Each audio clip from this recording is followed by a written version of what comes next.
Have you ever wondered what a child is truly worth? To me, he was priceless. But to the man who sat at our dinner table, laughing and joking with my family, my son was worth exactly $10,000. They say time heals all wounds, but they are wrong. For 32 years, 11,680 agonizing days, the wound in my heart has never closed. My name is Mary. I am 75 years old. And for decades, people called me the crazy mother because I continued to celebrate the birthday of a child, the police insisted, was gone forever on that fateful summer afternoon in 1992. But a mother's heart does not lie. I knew Lucas was still alive. And the story I am about to tell you is not just about the journey to find a son stolen from his own front yard. It is the unmasking of a cruel crime hidden behind the smile of a man pretending to be a saint. Brace yourselves, because this miracle was paid for with a lifetime of tears. If you are listening from anywhere in the world, please leave a comment and subscribe, because there are truths that need to be spread, even if they might shake your faith. There are stories that, no matter how painful, simply must be told. But to understand the magnitude of what it meant to see my son after 32 years, I have to take you back to the beginning. I have to tell you everything from when Lucas was just a baby smelling of baby powder and warm milk. Honestly, I thought I would leave this world without ever telling this story. I was born in 1,949 inches, a humble neighborhood of Indianapolis called Fountain Square. We didn't have much, but we had faith. From a young age, I didn't dream of being a movie star or a rich woman. I only dreamed of being a mother. I wanted a noisy house, knees scraped from playing in the yard, and little hands tugging at my skirt. But life, in its cruel irony, made me wait. It made me bleed and cry through 3 miscarriages until I was 38 years old. When Lucas finally arrived, he wasn't just a son. He was a miracle I had bargained with God for. My dad was a construction worker, and my mom sold homemade quilts at the city market. We were 6 siblings squeezed into a brick house with a tin roof that got so hot in May, it felt like we were going to melt. I grew up helping my mom sew quilts and alter clothes, learning every stitch with the patience of a caterpillar. My fingers would get sore, but I liked seeing how colorful flowers and birds that seemed to fly would emerge from a piece of plain white fabric. My mom used to say I had a good hand for sewing, that it was delicate but firm. She told me the same thing when I married James at 18, a taxi mechanic who had a crooked smile and hands stained with oil, but a heart the size of Lake Monroe. James and I went to live in a small rented house in the Hawville neighborhood near Michigan Street. It wasn't much, 2 rooms and a backyard where James set up his makeshift shop and I set up my sewing machine to keep working. The first years were hard, as they are for everyone, starting with nothing but the will to get ahead. James worked from 5 inches the morning until there was no light left, fixing engines and carburetors of beat-up cabs. I sewed on commission for a lady who had a boutique downtown, near the State House. I earned little, but every dollar counted. We tried to have children for almost 10 years. I lost 3 pregnancies before the 4th month, and each time I felt a piece of my soul die. The neighbors brought me herbal tea. My best friend recommended I pray to Street Gerard. My mom did prayer sessions with sage. In 1987, when I was 38 years old and doctors had told me my time to be a mother had passed, I got pregnant again. It was a high-risk pregnancy.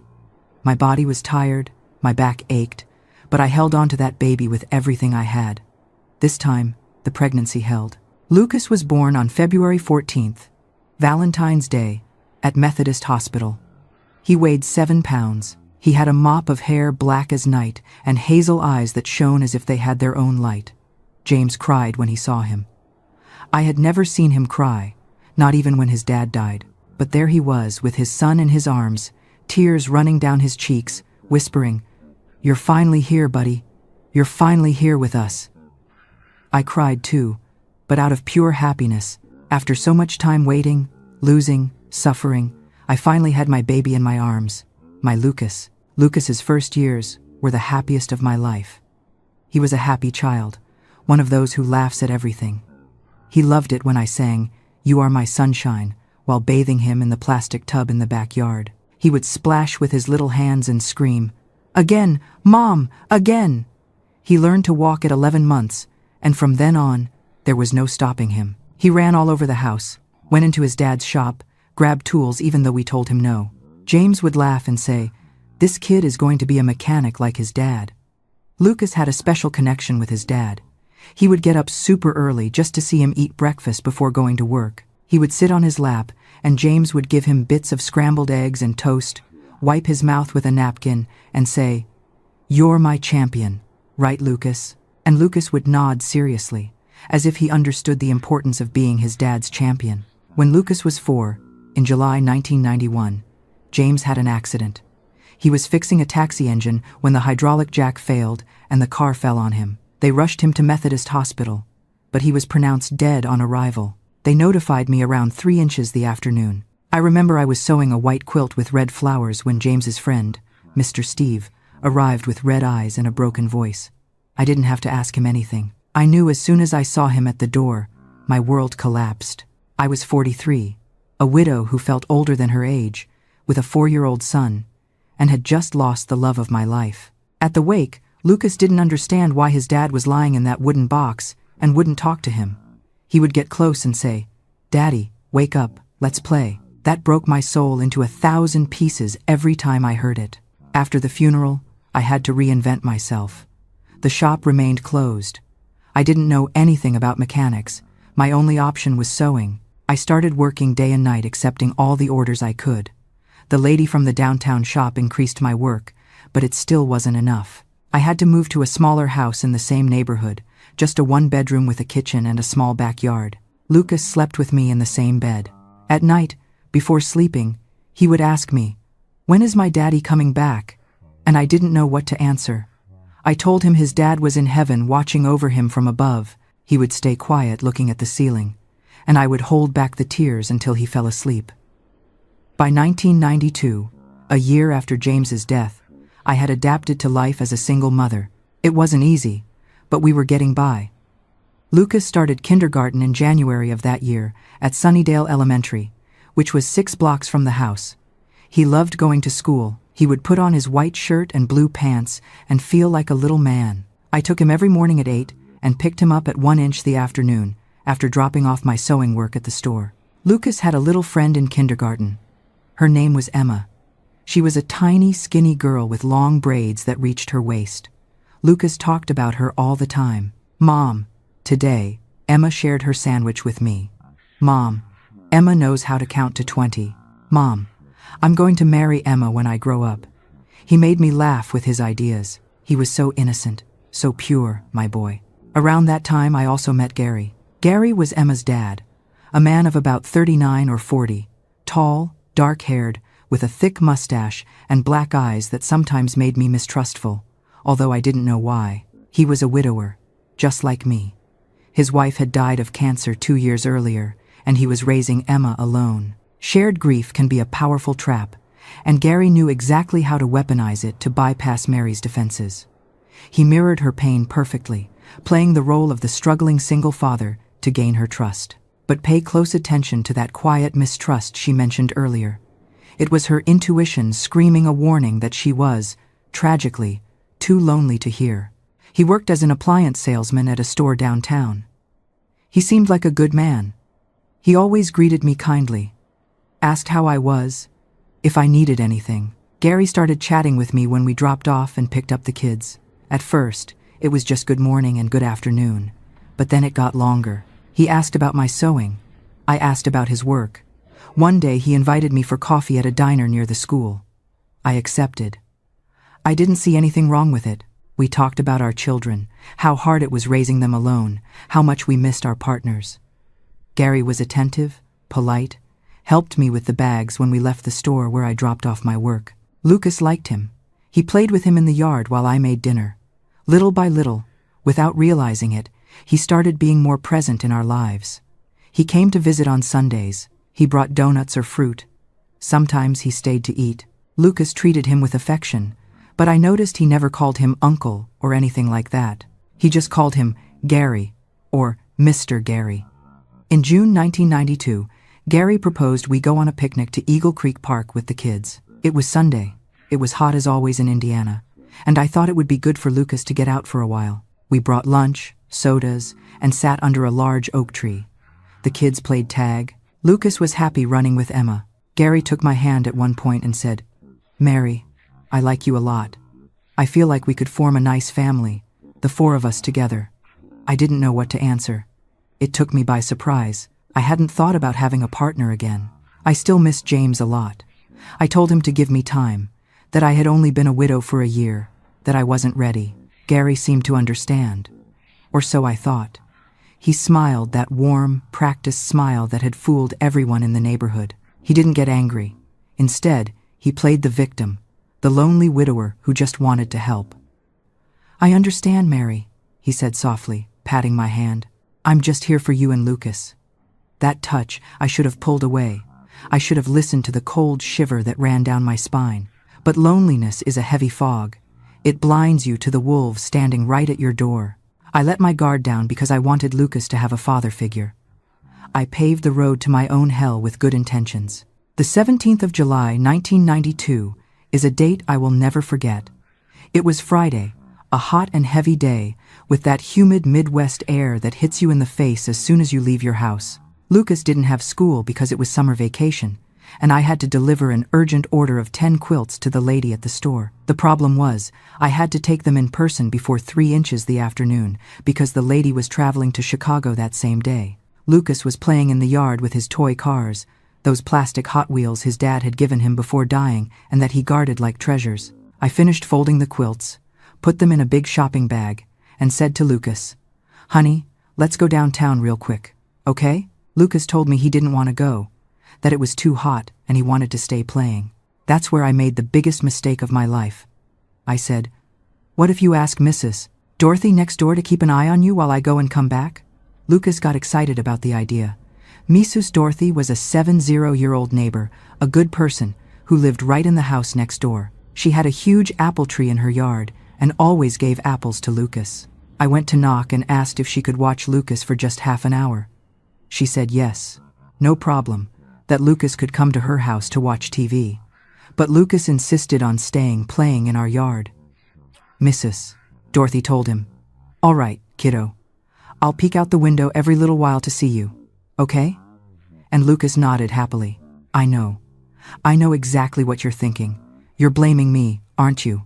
You're wondering how a mother could be so careless. But oh, my dears, that was 1992, a time when we trusted our neighbors more than we trusted our locks. If I had known the future, I would have cut off my own legs rather than step out of that yard. But back then, I was just a poor mother trying to earn a few dollars to put food on the table for my boy. I kissed him on the forehead, told him to behave, not to open the door to anyone, and ran to catch the bus. The trip downtown took me about 40 minutes round trip. I delivered the quilts, collected my $60, and returned with the empty shopping bag, but with the money safely tucked in my bra, where I always kept it so it wouldn't get stolen. When I got home, it was about 3:20 inches the afternoon. Mrs. Dorothy was standing at her door with a look of anguish. "Mary," she said with a trembling voice, "I haven't heard Lucas for about 20 minutes. I looked out and didn't see him. I felt my heart jump to my throat. I ran to the yard. Lucas's cars were lying on the ground. The door to the room was ajar, although I had left it locked from the inside. "Lucas!" I screamed. "Lucas, my love, where are you?" I went into the room. He wasn't there. I checked under the bed, behind the wardrobe, in the small bathroom. Nothing. I went back to the yard, looked behind the washing machine in the corner where we kept old junk. Nothing. I started to hyperventilate. "Lucas! Lucas!" I screamed louder and louder. The neighbors started coming out. Mr. Bill from across the street, Mrs. Linda from the corner, Mr. George, who lived 2 houses down. "What happened, Mary?" they asked. "My son," I told them, crying. "My son is lost. He's not here." Everyone started looking for him. We scoured the entire neighborhood. We asked at every house, at the corner store, at the bakery. Nobody had seen him. We went to the park 3 blocks away, nothing either. At 5 inches the afternoon, when we had been searching for almost 2 hours, Mr. Bill told me, "Mary, we need to call the police." 2 patrol cars arrived. The police took notes on everything. They asked how Lucas was dressed. I told them he was wearing a yellow SpongeBob shirt, blue shorts, and his red sneakers. They asked if I had problems with anyone, if I had received threats. I said no, nobody bothered me. Then they asked about the boy's father. I explained that James had died the previous year. They asked if I had a boyfriend or recent acquaintances, and there for the first time I mentioned Gary. There's a man who visited us often, I told them. His name is Gary. He's the dad of a friend of Lucas from kindergarten. He came on Sundays sometimes. The police wrote down the name. Do you know where he lives? They asked. I told them no. That I only knew he worked at an appliance store downtown, but I didn't remember the exact name. I felt so stupid at that moment. How was it possible that I let a man come to my house so much and didn't even know where he lived? Please, don't mock this old woman's foolishness. When loneliness suffocates you after the death of your husband, an extended hand feels strangely warm, even if it is fake. Monsters don't always have horns, my children. Sometimes they come with a gentle smile and a bag of donuts, blinding weak women like me to the truth. The police said they were going to investigate, that they would look for Gary, check the school cameras, but I knew in the bottom of my heart that something was terribly wrong, a maternal intuition telling you your child is in danger. That night I didn't sleep.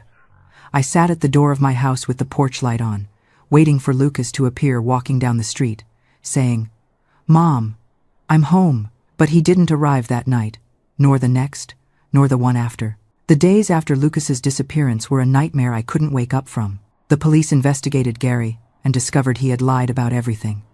He wasn't a widower. He didn't work at an appliance store. Emma wasn't his daughter. She was his niece, his sister's daughter who lived in Fort Wayne. Gary had used the girl to get close to me, to gain my trust. When the police went to look for him at the address he gave when he enrolled Emma in kindergarten, the house was empty. The neighbors said they had left about 2 weeks prior, that he said he was going to work in Chicago. The police started investigating him more thoroughly and discovered that Gary had a criminal record in Kentucky for fraud and theft. He had been in prison for 3 years in the 82nds. They also discovered that his real wife hadn't died of cancer, but had divorced him in 1989 because he beat her. It was all a lie. Everything he had told me was a pure lie. To invite a monster to your dinner table, thinking he's a friend, that is a guilt that cuts deeper than the crime itself. Mary was blinded by her own kindness, unaware that Gary was meticulously paving the road to her destruction. But where did he take the boy? The answer lies hidden for decades, and the journey to find it will test Mary's sanity. And I, naive, had let him into my life, into my house, to meet my son. The guilt was eating me alive. I spent the nights crying, wondering why I hadn't seen the signs, why I had trusted him, why the hell I had let him get so close to Lucas. My mom came every afternoon to be with me, hugged me and said, "It's not your fault, daughter. You didn't know." But I felt it was my fault. I was the mom. I had to protect my son, and I had failed. The first weeks after the disappearance, the police followed several leads.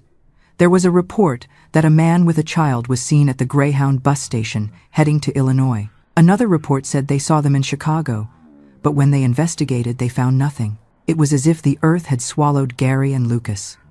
I had flyers made with Lucas's photo. It was a photo I took on his 5th birthday, 3 months before he disappeared.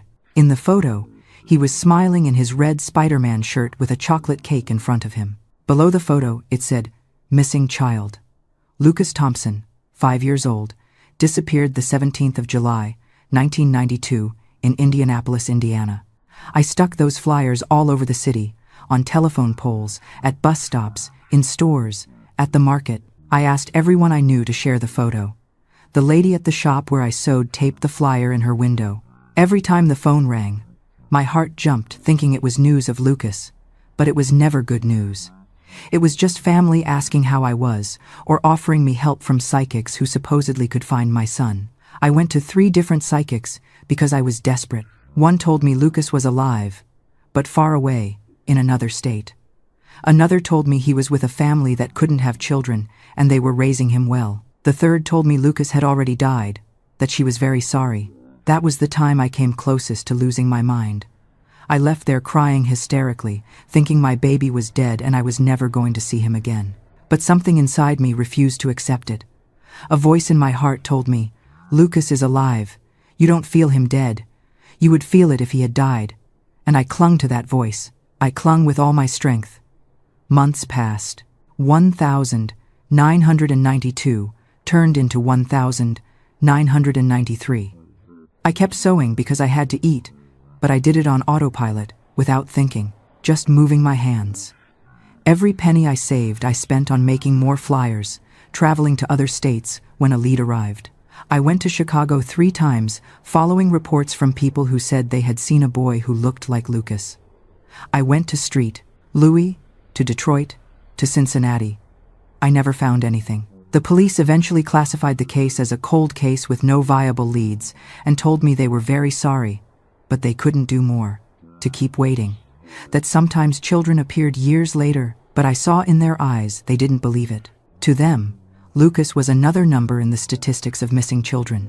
In 1994, 2 years after the disappearance, I started going to an evangelical church in the Broad Ripple area. I wasn't very religious, but a neighbor invited me, saying they prayed for the sick and the missing, that there were testimonies of people who had recovered their relatives after praying. I was willing to try anything. The pastor, a chubby man from Tennessee named Timothy, prayed for me every Wednesday. He put his hands on my head and asked God to return my son, to protect him wherever he was. These prayers gave me a little peace. They didn't take away the pain, but they made me feel I wasn't alone, that someone else, even if it was God up there, was watching over Lucas. I started reading the Bible every night before sleeping. I found a verse that became my anchor. "For I know the plans I have for you, declares the Lord, plans to prosper you and not to harm you, plans to give you hope and a future."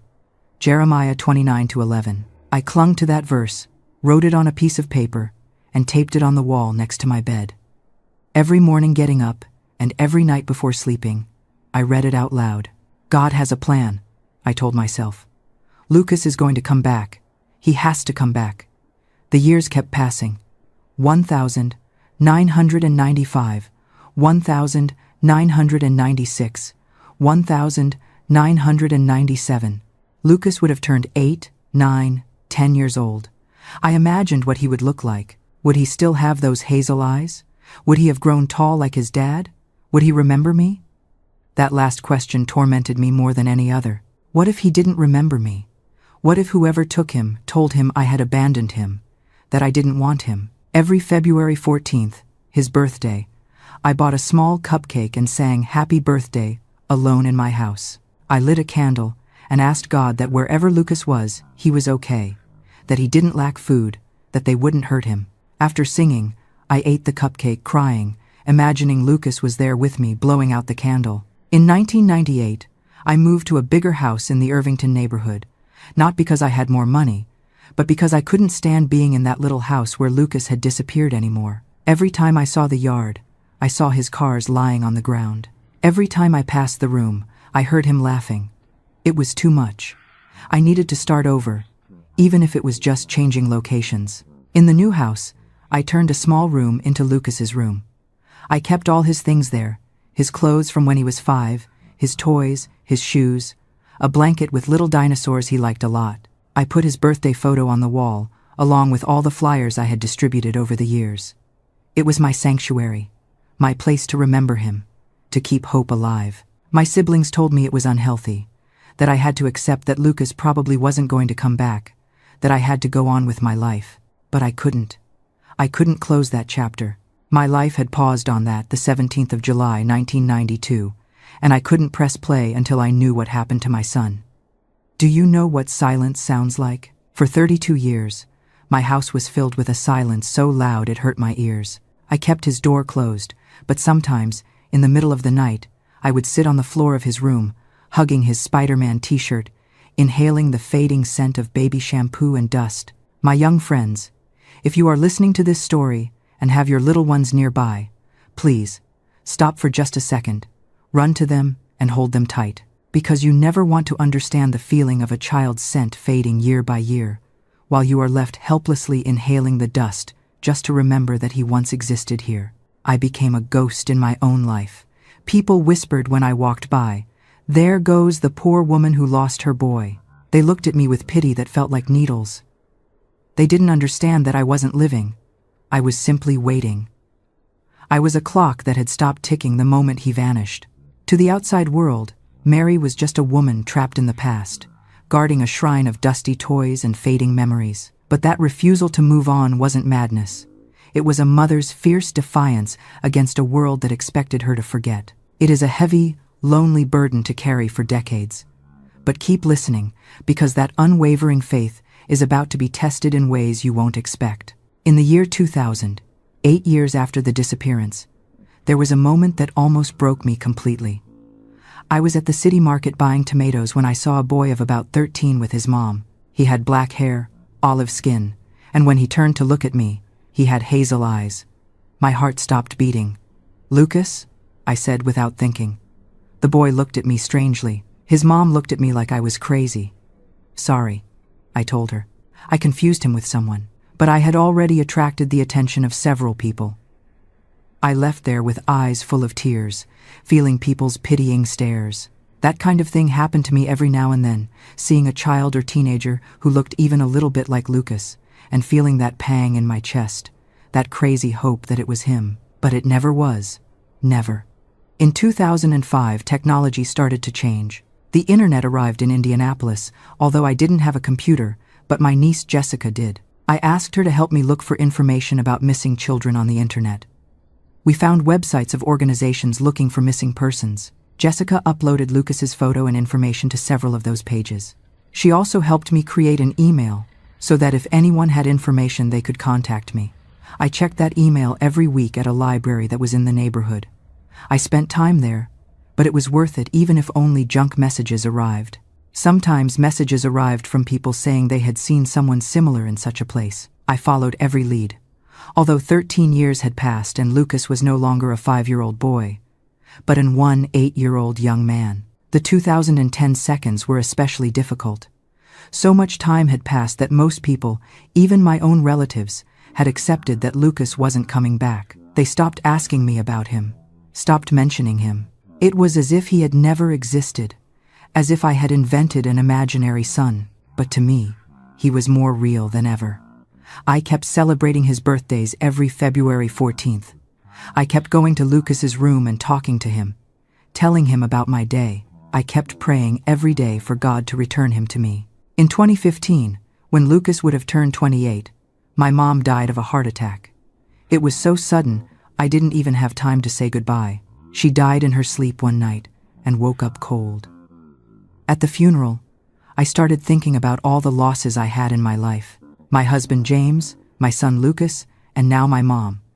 I felt God was punishing me for something, although Pastor Timothy told me no, it wasn't punishment, it was part of life. After my mom's death, I fell into a deep depression. I stopped going to church for a few months. I even stopped sewing. I spent my time lying in my bed staring at the ceiling, wondering what the point of living was. My sister Susan came every day to bring me food and force me to get up. But I just wanted to sleep and not wake up. It was my niece Jessica who pulled me out of that hole. One day she came to my house and said, "Auntie, get up. If you give up, who is going to look for Lucas? He needs you strong, not lying in a bed." Those words hit me hard. She was right. If I gave up, if I died without knowing what happened to Lucas, no one else was going to look for him. I was the only one keeping his memory alive. So I got up, showered, combed my hair, put on clean clothes, and went back to living. Not because I wanted to, but because my son needed me alive. Time marched on, indifferent to my grief. The COVID-19 pandemic turned 2020 into a year of isolation, forcing me to confront the silence of my home. I was 71 then, and my hands, once steady enough to sew intricate quilts, began to tremble with arthritis. My niece Jessica, always my guardian angel, helped me create a Facebook page called Finding Lucas Thompson in 2022. We uploaded his childhood photos and an age progression image showing what he might look like in his 30s. For 2 years, nothing happened, just silence and spam. But I kept talking to Lucas every day in his room, telling him about the news, the weather, and how much I missed him. I didn't know that the silence was about to break. In November 2024, 32 years after Lucas's disappearance, my life continued being a silent routine. I got up at 6 inches the morning, drank my coffee with toast, watched the news on TV, and then started doing housework. Tuesdays and Thursdays, I went to the market to buy necessities. Wednesdays, I went to the evangelical church, although Pastor Timothy had already died, and now there was a young female pastor from Ohio. Sundays, my siblings or nieces and nephews came to visit me, brought food, and we sat talking in the backyard. But always, every day without fail, I went into Lucas's room, sat in the chair next to the wall full of his photos, and talked to him. I told him about the weather, what I had cooked, the news I had seen. I told him I missed him, that I was still waiting. It was already a custom, a ritual that kept my hope alive, even if it was a thin thread, about to break. On Tuesday, November 12, something strange happened to me. I was cooking some beans when suddenly the memory of Lucas playing with his cars in the yard came to my mind with great force. It wasn't the first time I remembered that. I remembered it every day, but this time was different. It was so vivid, I could even hear his laugh, that little high-pitched scream he gave when he made the cars crash. I had to sit down because my legs trembled. What was that? I asked myself. I felt like Lucas was close, as if his spirit was trying to tell me something. That night I couldn't sleep well. I had a weird feeling in my chest, an anxiety I couldn't explain. It was like when you're waiting for something important, but you don't know what it is. I got up about 3 times to drink water, to look out the window for no reason. At 4 inches the morning, I gave up and sat in the living room, praying with the rosary my mother had left to me. Wednesday, November 13, was a normal day. I went to church in the afternoon. The pastor gave a sermon on the patience of Job and how God rewards those who wait with faith. I felt like that sermon was for me. After the service, I stayed chatting with Mrs. Helen, a sister from the church who had also lost a son, although hers died in a motorcycle accident. We understood each other, shared that pain of mothers burying their children, although in my case I had never buried Lucas because I didn't have a body to bury. On Thursday, November 14, which was the day I went to the market, I met my niece Jessica in the vegetable aisle. "Auntie," she said excitedly, "did you see the Facebook page? Someone commented on one of Lucas's photos." My heart raced. "What did they say?" I asked.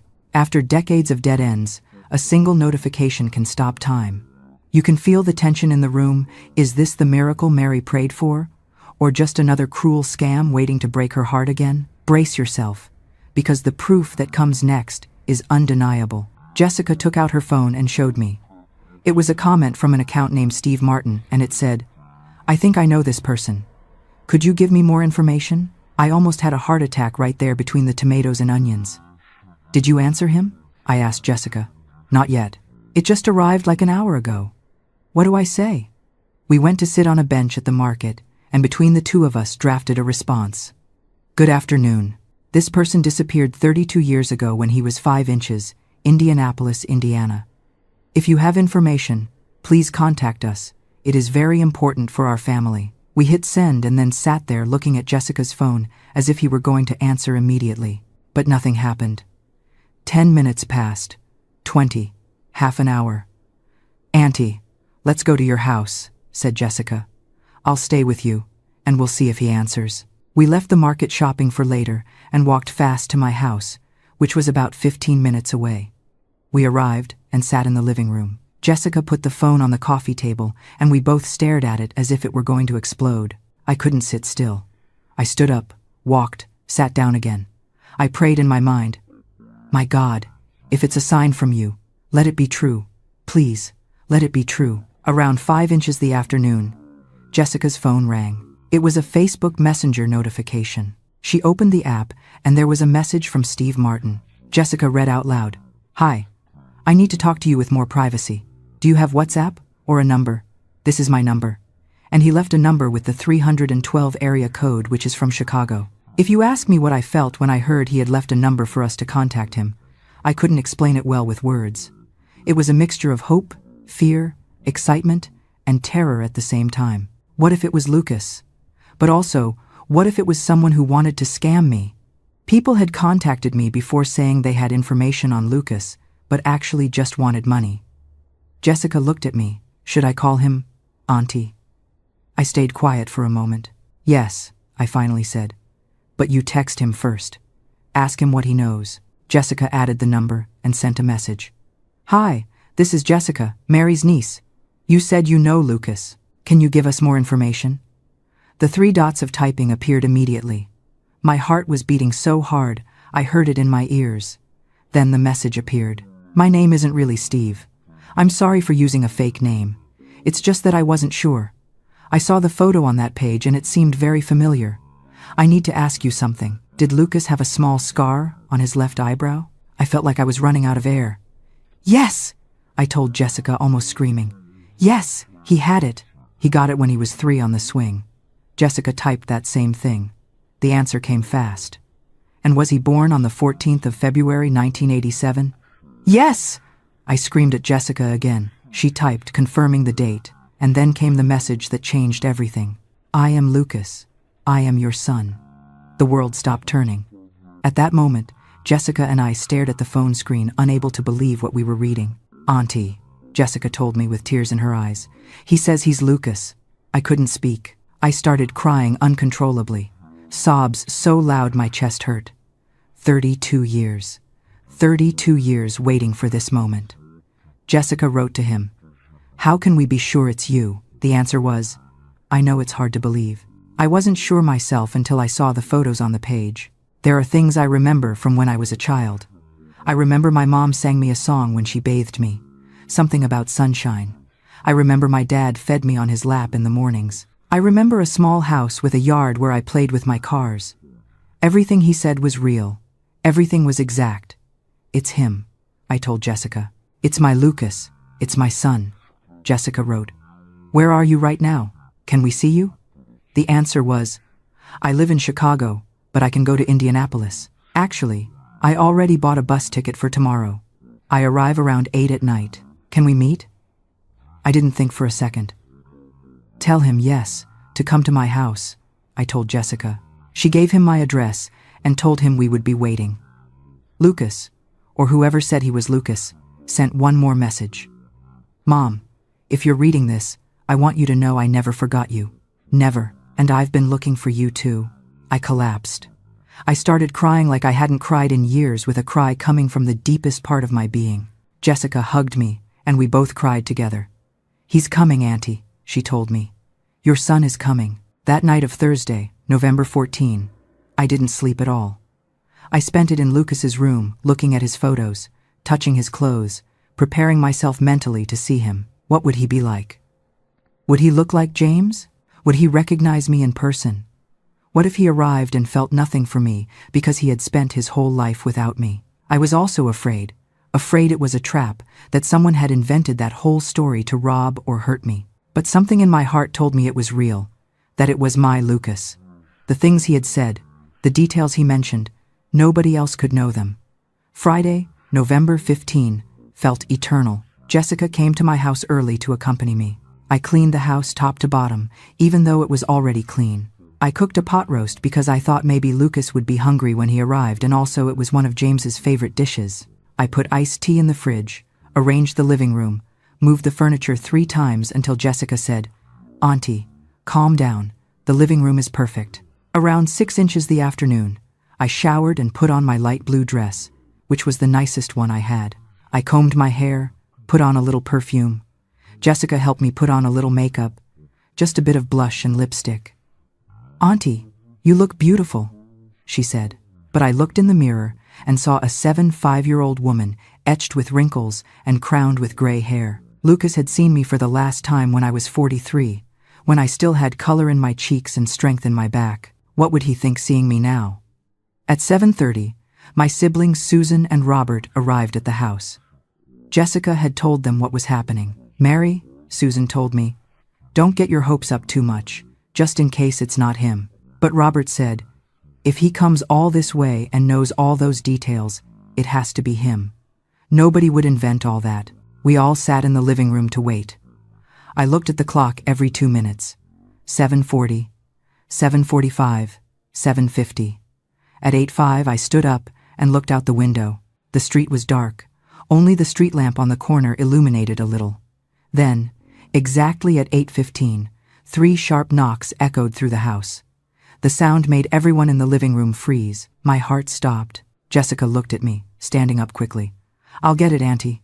But I shook my head. No, I said. I'll go. I grabbed my cane and pushed myself up from the armchair with difficulty. It took me a moment to reach the door, my heart beating faster than my old legs could carry me. Being 75, My eyes weren't what they used to be. So I squinted through the peephole and saw the back of a tall man with short black hair, wearing a faded denim shirt. He had his hands in his pockets and was standing in a way that seemed so familiar it made my heart ache. I opened the door, and the hinge creaked a sound that echoed like a gunshot in the quiet night. This is the moment. The hinge creaks, separating 3 decades of grief from a future no one thought possible. Imagine standing in that doorway, terrified to hope, yet desperate to see the face you've dreamed of for 32 years. But the reunion is only half the story. Wait until you hear the heartbreaking lie Lucas was forced to believe all his life. The man turned around. The harsh yellow light of the street lamp cut across his face, and for a second, time collapsed. I didn't see a 7-year-old stranger. I saw the ghost of my husband, James, staring back at me. But then he looked at me. Really looked at me. I saw his eyes widen as he took in the devastation that 32 years had wrought upon me, my snow-white hair, my trembling hands, the cane that held up my weary body. He had left a vibrant young mother and returned to find a fragile old woman worn thin by grief. His lip quivered, the composure of a grown man crumbling instantly into the vulnerability of a lost child. "Mom?" he choked out, a sound half word, half sob, looking at me as if I were fragile glass I had lost. The same hazel eyes, more tired now, with small wrinkles at the corners, the same scar on the left eyebrow, the straight nose like James's, thin lips like mine. "Mom," he said with a deep voice, broken by emotion. "It's me. I'm Lucas." I couldn't speak. I could only open my arms, and when he got close, I hugged him with all the strength I had left. He was taller than me now, much taller. I had to stand on tiptoes to wrap my arms around his neck. He hugged me back tight too and started to cry. I felt his tears falling on my hair. I felt his body shaking with sobs. We both cried there in the doorway, hugging, 32 years of pain and searching, venting in that moment.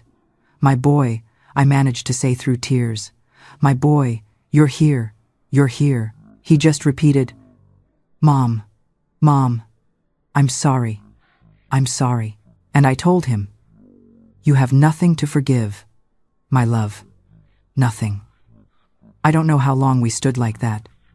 It could have been 2 minutes or 20. Time ceased to exist. Only that moment existed. That hug, that reconnection of a cord that had broken more than 3 decades ago, but had never ceased to exist. When we finally separated, I touched his face with both hands, as if to confirm he was real, that it wasn't a dream. "Let me see you," I said. I looked him up and down. He was a tall man, almost 6 feet, dark-haired, with large, calloused hands of someone who works with them. He had some premature gray hairs at the temples, a full beard covering his jaw. But he was my son. He was my Lucas. "Come in," said Jessica from inside, also crying. Lucas entered the house. My siblings stood up. Susan covered her mouth with her hands, seeing him. "Good Lord," she said. "He's identical to James." Robert approached and gave him a hug. "Welcome home, nephew." We sat in the living room. I didn't let go of Lucas's hand, as if I was afraid if I let go he would disappear again. Jessica brought him a glass of iced tea. Lucas took it with both hands, shaking just like mine. "How?" I started to ask, but didn't even know where to begin. There were so many questions. 32 years of questions. Lucas took a deep breath and said, "I know you have many questions. I had many too all my life.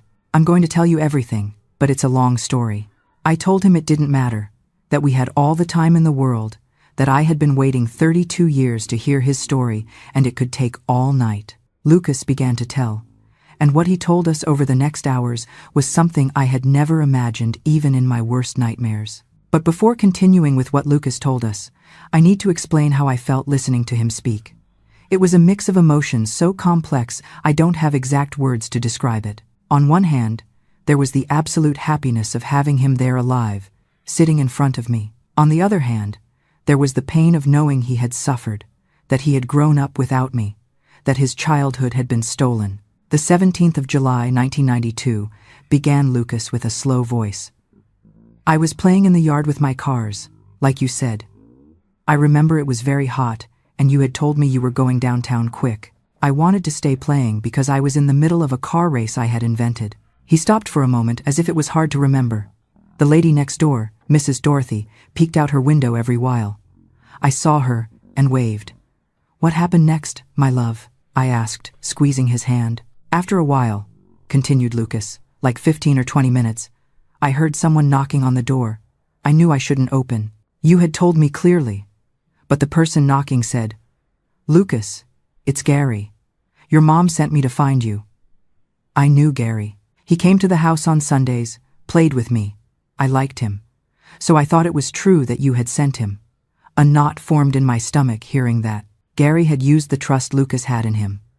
"I opened the door," said Lucas, "and Gary was there with Emma. He told me, 'Your mom had a problem downtown and asked me to come for you. We're going to find her.' I got scared. I thought something bad happened to you." Gary took my hand and told me to leave quickly. He didn't even let me grab my cars. We walked to the corner where a blue car was parked, an old Ford. He put me in the back seat with Emma and took off. At first I asked him every moment, "Where is my mom? Is she okay?" And Gary told me, "Yes, she's fine. We're going to see her soon." But he drove and drove for a long time. We left Indianapolis. I looked out the window and didn't recognize anything anymore. I started getting scared. Emma was quiet, just looking at me with a sad face. Lucas took another sip of tea. I could see it was hard for him to tell this. I kept holding his hand, crying silently. "We arrived at a small town," he continued. "Later I learned it was Decatur, Illinois. Gary got me out of the car and put me in a wooden house. Inside was an older lady about 60 named Mrs. Betty," Gary told her. "This is the boy I told you about. His name is Michael now. Is that clear?" The lady looked at me with pity, but said nothing. I started crying and screaming. "My name isn't Michael. My name is Lucas. I want my mom." Gary grabbed my arm hard and told me, "Shut up.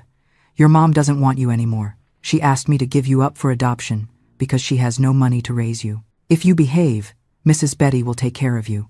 If you don't behave, I'm going to leave you on the street." My heart broke into 1,000 pieces hearing that. My baby, my 5-year-old Lucas, hearing those horrible lies. I squeezed his hand tighter. "Never. I would have never abandoned you," I told him, crying. That was the knife that cut deepest into my heart, deeper than even the 32 years of waiting. To think of my son growing up believing his mother didn't want him because we were poor. What mother's heart can withstand that agony? If you are listening, please believe me. No poverty is great enough to sever a mother's love. Only the wickedness of strangers can do that. "I know now, Mom," Lucas told me with tears in his eyes. But at that moment I was 5 years old, and I believed him. "I thought you didn't want me, that you had abandoned me because we were poor and didn't have enough money. I spent years believing that." Jessica, Susan, and Robert were also crying. The story we were hearing was worse than any of us had imagined. Lucas continued, "Gary left me with Mrs. Betty in that town. She wasn't a bad person, but she wasn't affectionate either. She gave me food, a mat to sleep on in a corner of the house, but nothing else. She lived alone, made pies and sold them in town. I helped her from a young age, fetched wood, carried water. During the first months, I cried every night. I missed my mom. I missed my house, my cars, my bed. I asked Mrs. Betty when I was going back to my mom and she told me, 'Your mom isn't coming. Gary said she doesn't want you anymore. Accept your new life and stop asking.' Eventually I stopped asking, stopped crying, stopped waiting. Gary came like every 2 or 3 months. He always brought me a candy or a cheap toy and asked how I was. I was afraid of him. Once, when I was about 8, I asked him why my mom didn't want me. He told me, 'Because your dad died and she was very poor. It was better for you to be here.' Later I knew it was all a lie, but by then so much time had passed that I had resigned myself. It is truly heartbreaking to realize that Gary didn't just kidnap a boy. He systematically dismantled his identity, replacing a mother's love with a cruel lie about poverty. Lucas spent his entire childhood believing he was unwanted, surviving rather than living. But stay with us, because as he grows older, the cracks in this deception finally begin to show, leading to a revelation he never expected. Lucas wiped his tears with the back of his hand. "I grew up in that town. I went to elementary school in a small school. I learned to do farm work with the neighbors. When I was 12, Mrs. Betty got sick with her heart and died. Gary then took me to live with a family in Chicago, the Millers. They had a mechanic shop and needed help. They put me to work from then on. They never formally adopted me. I was just the boy who helps them. They paid me with food and a place to sleep, nothing else. I worked with the Millers until I was 18. I learned mechanics because I had no other choice. Mr. Miller was rough, but he taught me the trade well. When I turned 18, I told him I wanted to leave, that I wanted to look for work elsewhere. He got mad, but couldn't stop me. I went to live in a small room I rented with 2 other guys in a neighborhood in Chicago. And Gary? I asked him. Did you see him again? Yes, said Lucas. I saw him for the last time when I was 19. He came looking for me at the shop where I was working. He told me he needed me to sign some papers, that it was time for me to have official documents with my real name, which was Michael Smith. I was already grown and starting to have doubts about the whole story he had told me. I asked him, "How do I know my mom really didn't want me? How do I know you didn't steal me?" He got furious, told me I was an ungrateful brat, that he had saved me from a life of misery. He left, and I never saw him again. But the doubts were already planted in my head. I started remembering more things from my childhood. I remembered you sang that sunshine song when bathing me. I remembered my dad carrying me. I remembered you loved me. I felt it in the memories. It didn't fit with the story that you had abandoned me. Lucas took a deep breath. 2 years ago, in 2022, I met a girl named Jennifer. She works at Child Protective Services in Chicago, helping people find their relatives. I told her my story, and she told me it sounded like a case of child abduction. She helped me search missing persons databases. We searched for months, putting in different combinations of data. I didn't remember my full last name, only knew my name was Lucas, and I was from Indianapolis. 3 weeks ago, continued Lucas, Jennifer found the Facebook page, Finding Lucas Thompson. When she saw the photos, she called me excited. She showed me the photo of when I turned 5 with the Spider-Man shirt and chocolate cake. I froze. I remembered that birthday. I remembered that moment. I knew that was me. But I was afraid, admitted Lucas. I was afraid it was another kid who just looked like me. I was afraid of contacting you and giving false hope. That's why I used the fake name Steve Martin at first. But when you confirmed the scar and birth date, I knew without a doubt it was me. That lady in the photos was my real mom. The mom who had been looking for me all this time. He broke down, then crying like a child. "I'm sorry, Mom," he said between sobs. "Sorry for believing you had abandoned me. Sorry for not looking for you sooner. Sorry for all these lost years." I hugged him tight, rocking him like when he was little. "You have nothing to forgive, my love," I told him. "Nothing. The important thing is, you're here, that I found you, that I got you back." That night we talked until 4 inches the morning. Lucas told us more details of his life. He told us he had girlfriends, but never married because he felt there was something incomplete in his life, like a hole he couldn't fill. He told us that since finding the Facebook page he hadn't been able to sleep well, that he spent his time looking at the photos from when he was a child, crying for all the lost time. I told him about his dad, James, about how he had died just a year before he disappeared. I showed him photos of James, photos of our family, photos of him when he was a baby that I kept in a shoebox. Lucas looked at every photo with attention, as if trying to absorb all the memories that had been stolen. I also told him about all those years of searching, about the flyers, the false leads, the psychics, the tears, the desperation, about how I never stopped waiting, even when everyone told me to. "I always knew you were alive," I told him. "A mother knows. She feels it here." I pointed to my chest over my heart. Lucas asked about Gary. "Did you look for him? Did you find him?" I told him the police had looked for him, but he disappeared like smoke. They never found him. Lucas clenched his fists. "If I find him one day," he said with rage, "I don't know what I'll do. He stole my childhood. He stole my mom. He stole my family." I told him I understood his rage, that I had felt it too for years. But the important thing now wasn't revenge, but rebuilding what we had lost. "We can't recover those 32 years, I told him, "but we can take advantage of all the years we have left." When Saturday, November 16 dawned, we were still awake in the living room. I had made coffee, and heated up the casserole that Susan had brought the night before. Lucas ate with hunger. "Oh, Mom," he said, "it's been so long since I ate food like you make." I told him I hadn't made it, that it was his Aunt Susan. "But it has the family seasoning," he said, smiling. That smile melted my heart. The following days were intense. Lucas stayed at my house, sleeping on the living room sofa, because his room was full of his childhood things, and there was no bed. On Monday, we went together to the DCS office in Indianapolis to report we had found him and to start the paperwork to recover his real identity. Lucas had documents with the name Michael Smith, but he wasn't Michael Smith. He was Lucas Thompson, my son. The social worker, a young woman named Patricia, almost cried listening to our story. "It's the first time in my career I see a reunion case after so much time," she told us. "It's a miracle." She explained that the process to recover his legal identity would take time, that they needed DNA tests to confirm Lucas was really my biological son, that we had to do paperwork at the civil registry. "It doesn't matter how long it takes," I told her. "The important thing is my son is alive and is here with me." They did the DNA test that same day. They told us the results would take about 2 weeks, but I didn't need any scientific test. I knew in my heart that was my son. I saw it in his eyes, in his smile, in the way he tilted his head when thinking exactly like James did. During those weeks of waiting, Lucas and I spent all the time together. I showed him old photos, told him stories of his dad, of my parents, of his uncles and cousins. I took him to see the places where he had grown up, the house where we lived when he was born, Methodist Hospital where he was born, Sunnydale Elementary, from which Gary had taken him. When we arrived at the kindergarten, we both started crying. Lucas pointed to the playground where he played. "Here was where I met Emma," he said. "I wonder what became of her. She was just an innocent girl that Gary used for his lie." I told him maybe one day we could look for her, know what happened to her.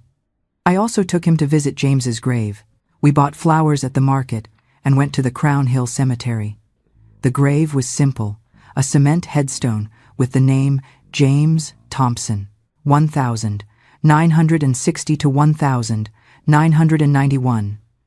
Lucas knelt in front of the grave and put the flowers. "Hi, Dad," he said in a low voice. "It's Lucas, your son. I'm sorry I didn't get to know you better. Mom tells me you were a good man, that you loved me a lot. I wish you could be here to see me, to know I came back." I cried so much watching my son speak to his dead dad. James would have felt so proud seeing the man Lucas became. Despite everything that happened to him, all the pain and confusion, Lucas was a good man, hardworking, honest, sensitive.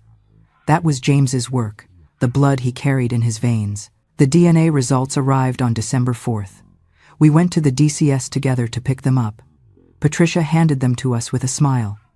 "It's a 99.99% match," she told us. "Lucas Thompson is officially your biological son." As if I needed a paper to know, but it still felt good to have official confirmation. With those results, we could start the legal process for Lucas to recover his real name. We petitioned the court to annul the false documents Gary had created under the name Michael Smith. We also filed a formal complaint against Gary for child abduction, although the social worker warned us it would be difficult to find him after so many years. "I don't care if they never find him," I told Patricia. "I already recovered what they took from me. I have my son back. That's the only thing that matters." But Lucas didn't think the same. "I do want them to find him," he said with determination. "Not just for me, but for other children he might have stolen. If he did it with me, how many more? Gary has to pay for what he did." The social worker said she was going to reopen the criminal investigation on Gary, search national databases, and coordinate with police in other states. "If he's alive and in the country," she told us, "we will find him." Meanwhile, life went on. Lucas decided to stay in Indianapolis permanently. He didn't want to go back to Chicago. "My life is here," he told me, "with you, Mom, with my family." He got a job at a mechanic shop in Broad Ripple, not very far from my house. The shop owner, Mr. Ernest, got emotional when I told him our story. "Your dad was a mechanic too, right?" he said to Lucas. "You have the trade in your blood." In January 2025, Lucas moved into a small apartment he rented in the same neighborhood where I live, just 3 blocks from my house. We see each other every day. He comes to have breakfast with me every morning before going to work, just like he did with his dad when he was a boy. I prepare him eggs and toast, fresh coffee, and he sits at the kitchen table and tells me about his day, what he's going to do, the cars he's going to fix. It's as if we were recovering lost time, one day at a time. I know I'm never going to recover those 32 years they stole from me. Those 32 years where I didn't see my son grow, didn't see him become a man. I wasn't there to comfort him when he cried or to celebrate his triumphs. But I have the now. I have the present, and that is a gift not everyone has. In March 2025, the social worker Patricia called us with news. They had found Gary. He was living in Florida, in a town near Tampa, working as a street vendor. He was 72 years old and sick with diabetes. The police had arrested him, and he was in pre-trial detention awaiting trial. "Do you want to see him?" Patricia asked us. "You have the right to a face-to-face before the trial." Lucas said yes immediately. I wasn't sure what I was going to say to that man who had stolen my son. What words could express the pain he had caused me? But Lucas convinced me. "We need to do this, Mom," he told me. "We need to close this chapter." So we accepted. The confrontation was in April at the Marion County Prosecutor's Office. Gary had been extradited from Florida. When we entered the room and I saw him, I almost didn't recognize him. He wasn't the 4 or 5-year-old man I met in 1992 anymore. He was a skinny old man, hunched over, with completely white hair and skin full of spots. He looked sick, weak, but when he saw us, something changed in his eyes. Recognition, maybe even guilt. "Mary," he said with a raspy voice. "Lucas." We didn't answer. The prosecutor asked him, "Do you admit to abducting the minor Lucas Thompson on the 17th of July, 1992? Gary lowered his gaze. After a long silence, he nodded. "Yes," he said, "I did it." "Why?" asked the prosecutor. Gary took a while to answer. "I needed money," he finally said. "The family in Chicago paid me to get them a boy. They offered me $10,000. I was unemployed. I had debts. I saw the opportunity, and I took it." I froze. He had sold my son for $10,000. 10,000 miserable dollars. $10,000. That is the chilling price tag Gary put on a mother's love and a child's future. It's a number that defies comprehension, reducing a human life to a mere transaction. It's sickening, isn't it? But as the trial unfolds, we learn that Lucas wasn't the only victim of Gary's greed. $10,000. Can you even believe that? It was barely the price of a used car back then. He placed a price tag on my entire universe, on my son's life, for such a miserable amount. Sometimes I ask myself, what color is a human soul that it can be dark enough to weigh a child on a scale and sell him like common merchandise? Lucas squeezed my hand. "Is there anything you want to tell them?" asked the prosecutor. Gary looked directly at me. "I'm sorry," he said. "I know it's useless to say it now, but I'm sorry. I did something horrible. I ruined lives. I regret it every day. I wanted to believe him, but I couldn't." Those words arrived 32 years late. "You regret it," I told him coldly. "You regret it because you got caught. If not, you would continue with your normal life." While I spent more than 3 decades looking for my son, Gary didn't answer, just lowered his gaze again. Lucas spoke. "So, how many?" he asked. "How many more children?" Gary looked up confused. "How many more children did you sell?" Lucas repeated with controlled rage. "Tell me the truth. Was I the only one?" The silence was heavy. Then Gary whispered, "2 more." The room went absolutely silent. Lucas closed his fists so hard his knuckles turned white. "Where are they?" asked the prosecutor. "What are their names?" Gary gave the names and the few details he remembered. The prosecutor took notes on everything. We left that confrontation feeling empty.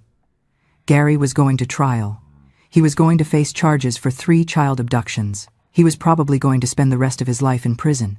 But that didn't erase the damage he had done, didn't return the lost years. However, thanks to the information he gave, the police were able to contact the families of the other 2 children he had sold. One of them, a man now 35 years old, was able to reunite with his mom, who lived in Tennessee. The other, sadly, had died years ago from an illness.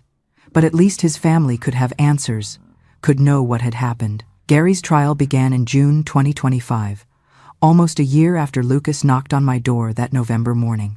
The legal process had been slow, full of paperwork, hearings, statements, but finally the moment had arrived for Gary to face the consequences of what he did. The trial took place at the City County Building in downtown Indianapolis. Lucas and I arrived early that Monday morning, June 16. Accompanying us were my siblings Susan and Robert, my niece Jessica, and Jennifer, the social worker from Chicago who had helped Lucas find me. The courtroom was full. There were journalists because the case had been on the local and even national news. "Mother reunites with son after 32 years, said the headlines. The other two families of the children Gary had sold were also there. The mom of the man from Tennessee, who did manage to reunite with her son, was there, a lady of about 60 named Ruth. We hugged when I arrived, sharing that pain only we could understand. The family of the child who had passed away was also there. His mom had already died too, but his older sister came to represent the family. Her name was Christina, and she was about 50. My mom died without knowing what happened to my little brother. She told us with tears. She died with a broken heart. At least you had the blessing of recovering your children." When they brought Gary into the room, handcuffed and escorted by 2 police officers, we all fell silent. He looked worse than in the April confrontation. Skinnier, older, more finished. He walked hunched over, dragging his feet. He sat in the defendant's chair without looking at anyone. The prosecutor presented the case, explained how Gary had used his niece Emma to gain my trust, how he had planned the kidnapping for weeks, how he had taken Lucas from me, lying that I had sent for him. He explained how he had sold Lucas to Mrs. Betty in Decatur for $10,000 and then to another family in Chicago. He presented the same methods he had used with the other 2 children in 1989 and 1994. Then they called me to the stand. I stood in front of the judge, a woman of about 50 with glasses and a serious face. They asked me to tell my version of events. I told everything from the beginning, how I met Gary, how I opened the doors of my house to him, how I trusted him, and how he stole the most valuable thing I had in this world. "Mrs. Thompson," asked the prosecutor, "can you describe what those 32 years were like without your son?" I broke. The tears started falling and I couldn't stop them. "It was 32 years of hell," I said with a broken voice.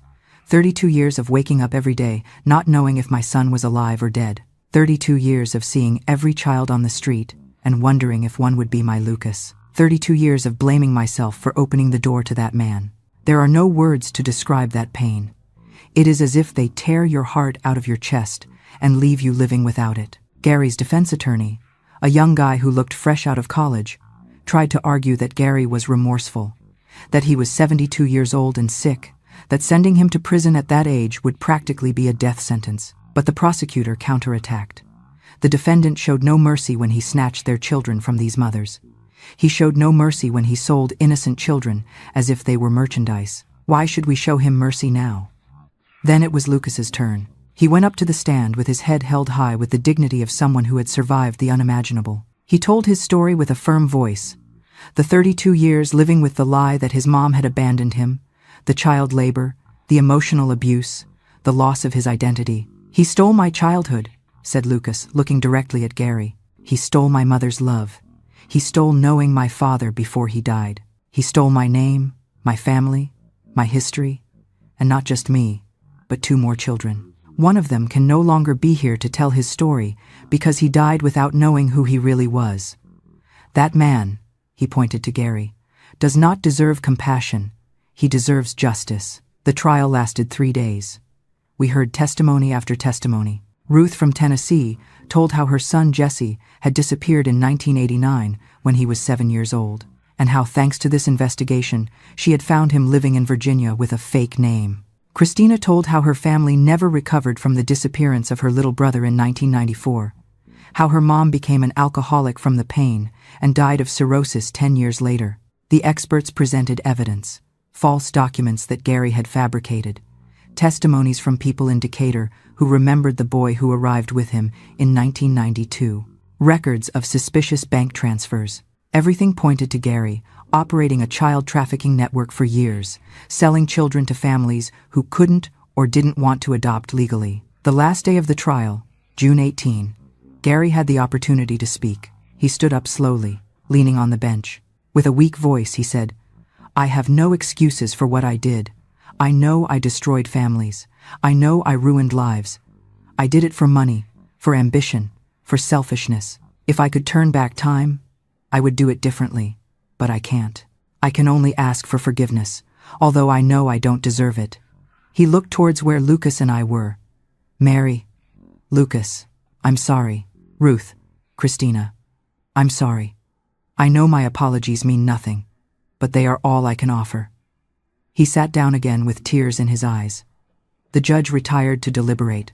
They told us the verdict could take hours or even days, but it only took 3 hours. At 5 inches the afternoon, they called us back to the room. The judge entered and we all stood up. When she sat down, we sat down too. My heart was beating so hard I could hear it. Lucas grabbed my hand. In the case of the state against Gary Miller, the judge began with a solemn voice. Accused of 3 counts of child abduction, forgery of documents, and human trafficking, this tribunal finds him guilty on all counts. I felt a huge weight lifted off me. Lucas squeezed my hand. Ruth started crying. Christina put her face in her hands. "The sentence," continued the judge, "is 45 years in prison without possibility of early parole. In addition, he must pay compensation of $25,000 to each of the 3 affected families." 45 years. Gary was 72 years old. That meant he would die in prison. It was justice.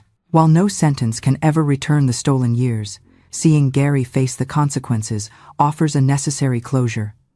It's not just punishment, it's the validation that Mary and Lucas's pain actually mattered.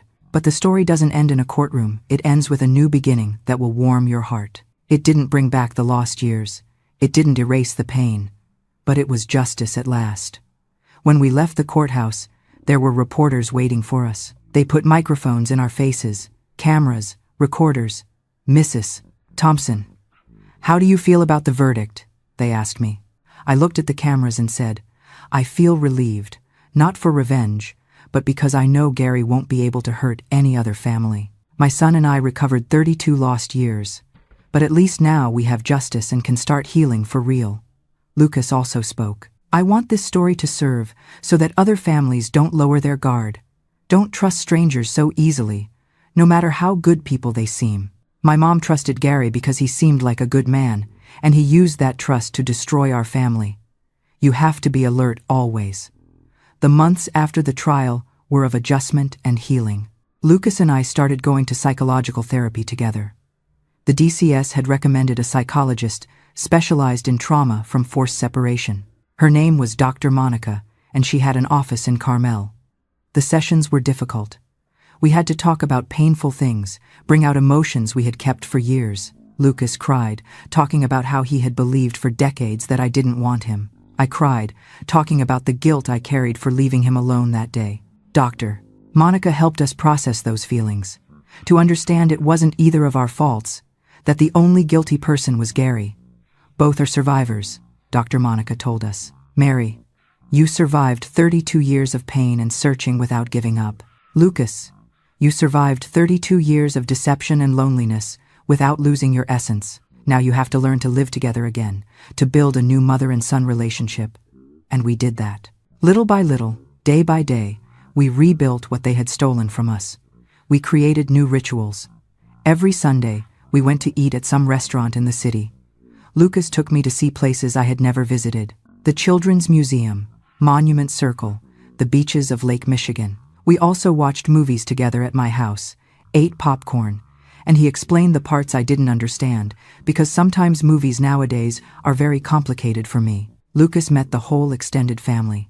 My siblings received him with open arms. My nephews, who were more or less his age, became his friends. Family gatherings now always included Lucas. At Christmas parties, birthday celebrations, Sunday meals, Lucas was part of the family again, as if he had never left. In September 2025, Lucas met a girl. Her name was Sarah. She worked as a nurse at Methodist Hospital, the same hospital where Lucas had been born. They met because Lucas had a small accident at the shop, cut his hand with a tool, and went to the ER. Sarah attended to him, and according to what Lucas told me later, it was love at first sight. He introduced me to her in October. She was a pretty girl, brunette, with black eyes and a warm smile. I liked her immediately. "Mrs. Thompson," she told me when I met her. "Lucas told me his whole story. You are a very strong woman. Not just anyone would have kept looking for so long." I told her any mother would have done the same, but she shook her head. "No," she said, "many would have given up. But you didn't. That's why Lucas is here today, for your love and your faith." Lucas and Sarah started dating. Seeing them together filled my heart with joy. Lucas looked happy, relaxed, in love. Sarah came to my house often to visit me. She helped me with chores. We talked about everything. I felt like I had gained not only a son, but also a daughter. In December 2025, Lucas gave me the news. We were having dinner at my house, him, Sarah, and me, when suddenly Lucas stood up. "Mom," he said with a nervous smile, "we have something to tell you." My heart jumped. What would it be? Sarah stood up too. Lucas took her hand and said, "I proposed to Sarah and she said yes, we're getting married." I started crying with happiness. I got up and hugged them both. "Oh, my children, what happiness," I told them. When will the wedding be?" They told me they wanted to get married in February, the month of Lucas's birthday, specifically February 14th, Valentine's Day, the day Lucas turned 39. "I want it to be a day of double celebration," Lucas told me. "My birthday and my wedding, a new beginning." The next 2 months were a whirlwind of preparations. Since I didn't have much money, and Lucas didn't either, it was going to be a simple wedding. But my siblings and nephews offered to help with expenses. Between everyone, we pooled money to rent a small hall in the neighborhood, to pay for food, to buy Sarah a nice dress from a second-hand store that my sister and I altered. Lucas was going to use the suit that had been James's, the same suit we got married in back in 1973. I had kept it all these years in a box in the closet. He tried it on and it fit almost perfectly. We only had to adjust the waist a little. When I saw him with that suit on, it was like seeing James again. "Your dad would be so proud," I told him with tears. "I wish he was here to see you." "He is here, Mom," Lucas told me, touching his chest. "I feel him here, and I know he's happy." The 14th of February 2026 was one of the happiest days of my life. The wedding was in a small church near my house, not the evangelical church where I went, but a Catholic one, because Sarah was Catholic. Pastor Timothy had already died, but anyway, I wanted it to be a traditional ceremony because that's how mine had been with James. The church was full. All my family was there, all of Lucas's and Sarah's friends, the shop colleagues, Sarah's nurse colleagues, Jennifer, the social worker who had helped Lucas find me, and Patricia from DCS were also there. Even Ruth and her son Jesse came from Tennessee to be present. I walked in on Lucas's arm because he didn't have a dad to accompany him. Sarah walked in on her dad's arm. "Mr. Arthur," when Lucas saw Sarah walking toward the altar in her simple but beautiful white dress, his eyes filled with tears. The ceremony was beautiful. Father John, a young priest who knew our story, gave a sermon on enduring love, on families reuniting, on the miracles God works. "Lucas and Mary are living proof," he said, "that a mother's love never dies, that faith moves mountains, that it is never too late to recover what was lost." When the priest said, "You may kiss the bride," Lucas kissed Sarah, and we all applauded. I cried with joy seeing my son, that baby I had waited 10 years for, that child they had snatched from me, that man who had returned to me marrying the woman he loved. The reception was in a small but cozy hall. We danced, ate, laughed. Lucas danced the waltz with Sarah and then invited me to dance. We danced Unchained Melody. While we danced, he whispered in my ear, "Thank you, Mom. Thank you for never giving up. Thank you for looking for me. Thank you for giving me this family again." I answered, "You don't have to thank me for anything, my love. I would do it 1,000 times again.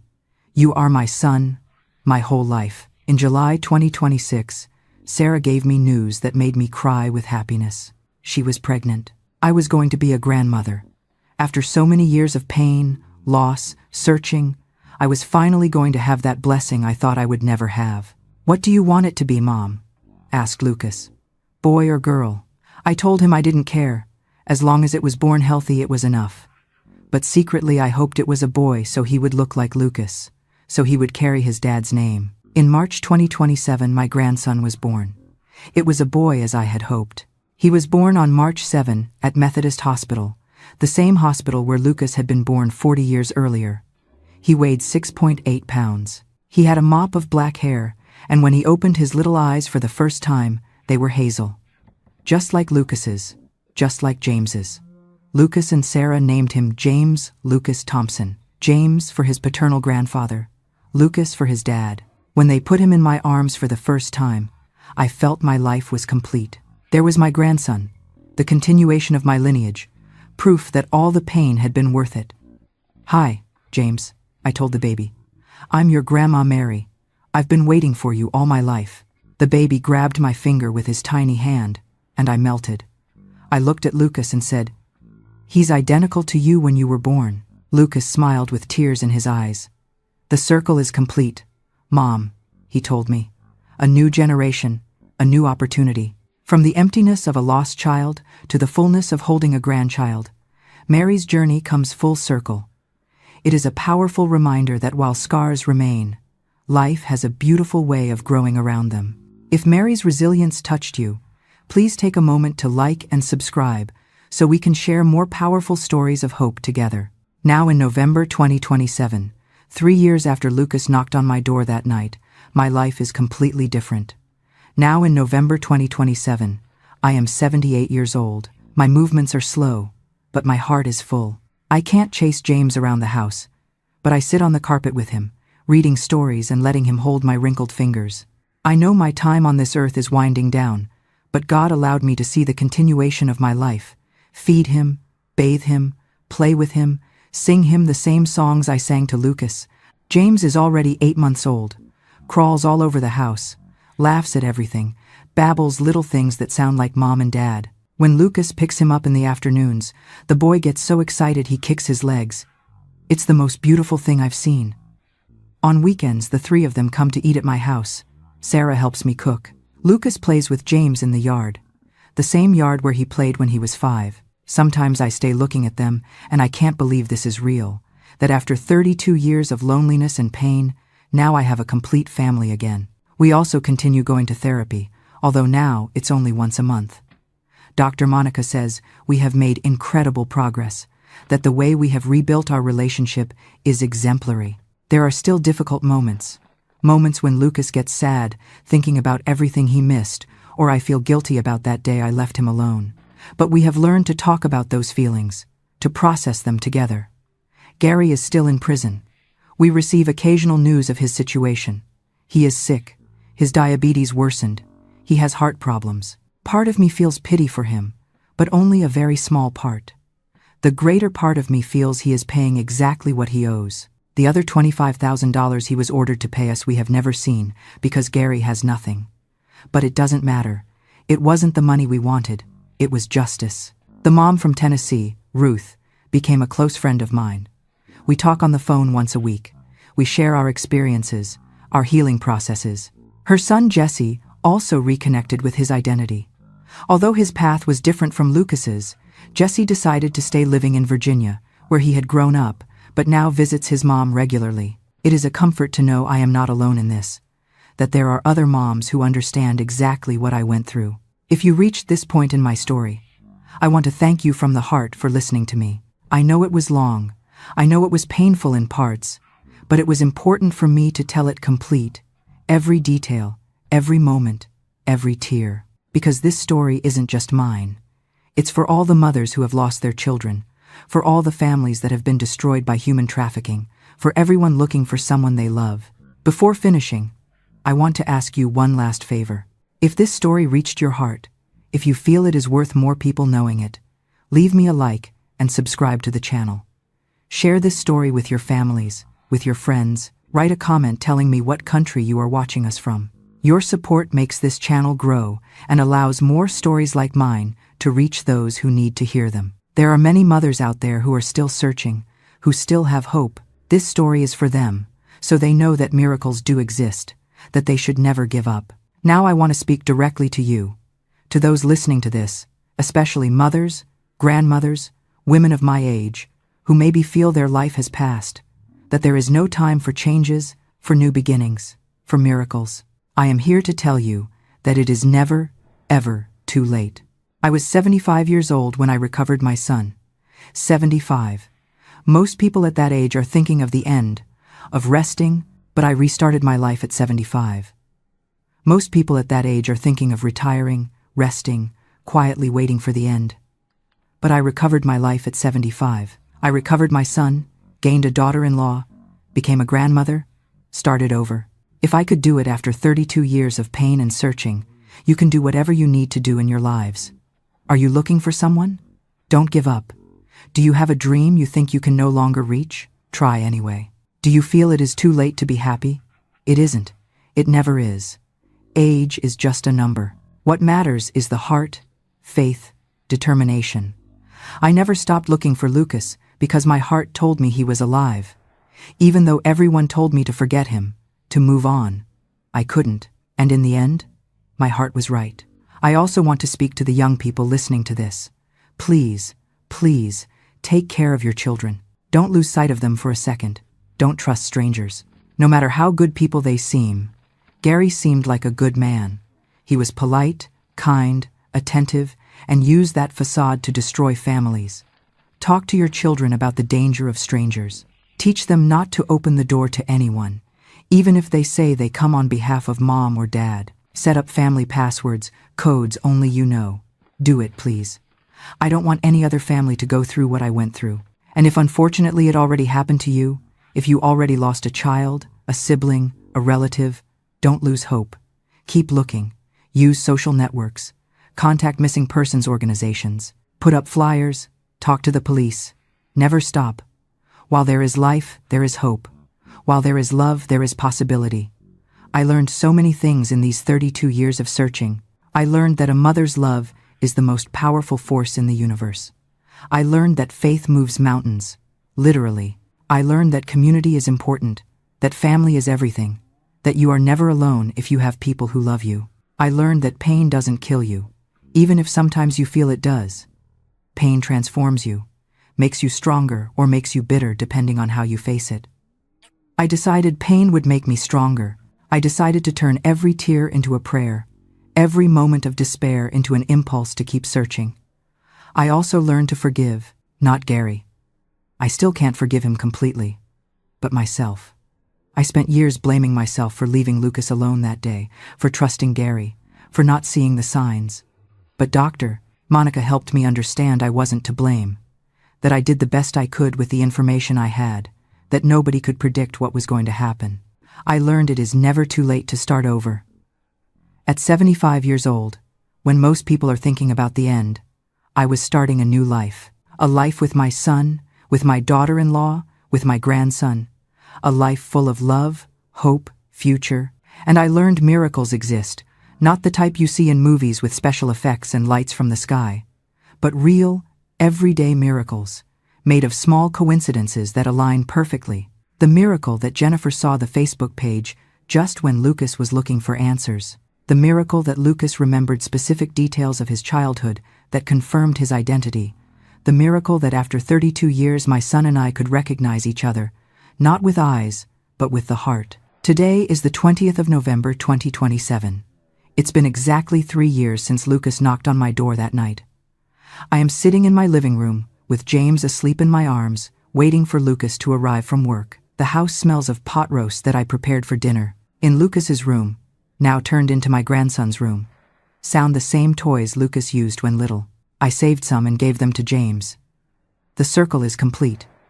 I look out the window and see Lucas parking his used car he bought a few months ago. He gets out, stretches his back tired from a day of work at the shop, and walks toward the house with a smile. That smile is everything to me.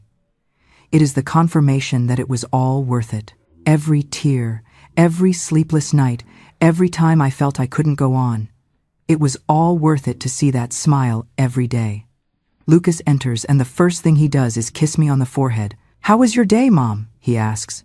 And I tell him about the day with James, how he can almost stand alone, how he ate all his carrot puree without throwing a tantrum. Then, Lucas holds James, who wakes up and laughs seeing his dad. I look at them both and my heart is so full I feel it's going to explode. This is my family. This is my life. This is what I waited 32 years for. And it was absolutely, totally, completely worth it. For 32 years, my heart was like a garden buried beneath the eternal ice of an endless winter. I persisted in watering that barren soil with my tears, sowing seeds of faith, even when the world insisted that spring would never return. But now, holding baby James in my arms and watching Lucas smile, I know the ice has finally melted. I am now an old, gnarled tree. Though I may tremble in the wind, I stand firm, stretching my branches to shelter the fresh green saplings that have just sprung to life. The long, agonizing winter is over, and my garden has finally burst into brilliant bloom under the warm sun. If this story of miraculous rebirth has touched your heart, please hit subscribe right now, so that together we can continue sowing seeds of hope for this world.